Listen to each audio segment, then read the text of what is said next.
Hello guys, in this video I'll be talking about IABP, which is most commonly used in the cardiac ICU and sometimes in the cath lab. IABP stands for Intra-aortic balloon pump. IABP, the topic itself is so clear that there is a balloon that sits in the aorta, specifically in the proximal descending aorta, and the whole mechanism is run by the pump. In IABP, the balloon pump is inserted through the left or right femoral artery and then advances into the upper aorta, where the tip of the balloon lies 1 to 2 cm away from the main margin of the left subclavian artery, and the distal end of the catheter lies above the renal arteries. This catheter is attached to the external console that controls the inflation and deflation by filling that balloon with the helium. The inflation and deflation of the balloon is synchronized with the heartbeat of the patient. Let's talk about the mechanism of IABP during the diastolic and systolic phase. During the systolic, the balloon deflates, so that the deflection of the balloon creates a negative pressure or suction within the aortic root, which draws the blood from the left ventricle into the aorta. This reduces the stress on the left ventricle. So, the main purpose of IABP during the systolic phase is that it increases the cardiac output and decreases the workload of the left ventricle or decreases the afterload. And during the diastolic phase, the balloon gets inflated. The inflation of the balloon creates a positive pressure within the aorta. The amount of the blood that remains in the aorta tries to go back into the left ventricle.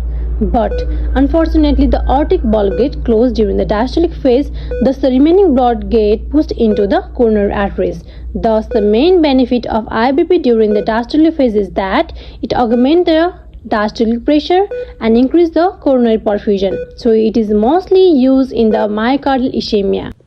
Now take a look at the indication of IABP. IABP used in the myocardial infarction, cardiogenic shock, and it is sometimes used to support the high risk PCI and in the heart failure. Let's talk about the contraindication of IABP. As you all know that IABP is placed in aorta, so if any discrepancies arise in the aorta, IABP should not be used. In some cases like severe aortic regurgitation and the aortic dissection, IABP should not be used. And if the patient has a bleeding disorder or coagulopathies, we should not use IABP because it further increases the risk of bleeding. And in the case of sepsis, IABP should not be used because IABP is a foreign body. It will further increase the risk of infection. So IABP should not be used in that case also. And sometimes in a severe patent ductus arteriosus, IABP should not be used. Talking about the nursing intervention that you need to do while using the IABP is that we should always verify the balloon placement by using the chest X-ray daily, as the tip of the balloon will always be placed at the second and third intercostal space.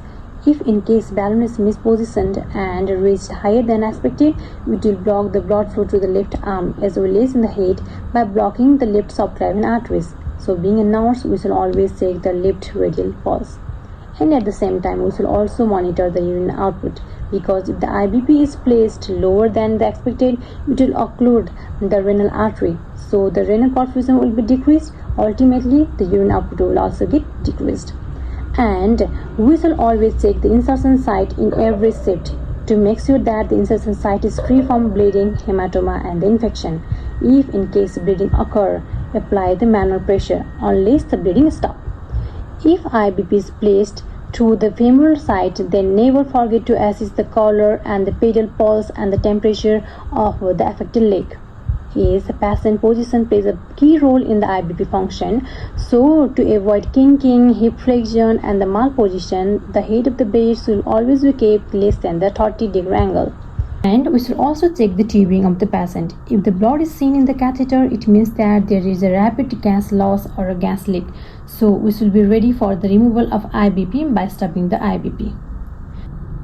Now, let's talk about the weaning mode of IABP. Before going into the weaning mode, we need to have some idea regarding the frequencies. As you can see in the video also, there are 3 frequency modes: 1:1, 1:2 and 1:3. 1:1 is mostly used frequency during the initial phase.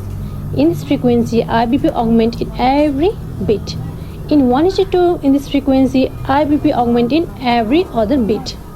And in 1:3, in this frequency, IABP augments in every third bit. And we should always remember that weaning should be done as early as possible, as longer duration is associated with higher incidence of limb complication. In order to wean patient from IABP, we need to see whether the patient can tolerate or not the entire process of weaning. How can we know the patient is tolerating the weaning process? If the patient has no tachycardia, no arrhythmia, no decrease in cardiac output and no hypotension, then it means that the patient is tolerating the IABP. Mostly in initial phase, the patient is kept in 1:1 frequency. If you want to wean, then we need to decrease frequency from 1:1 to 1:2 frequency. Then give a 30 to 60 minute time to see whether the patient is tolerating or not. If the patient is tolerating, then further decrease the frequency from 1:2 to 1:3. Again give a 30 to 60 minute time. If the patient is tolerating, then we can remove the IABP. Most important point to remember is that never leave the patient in standby mode for more than 15 minutes because it increases the risk of clot.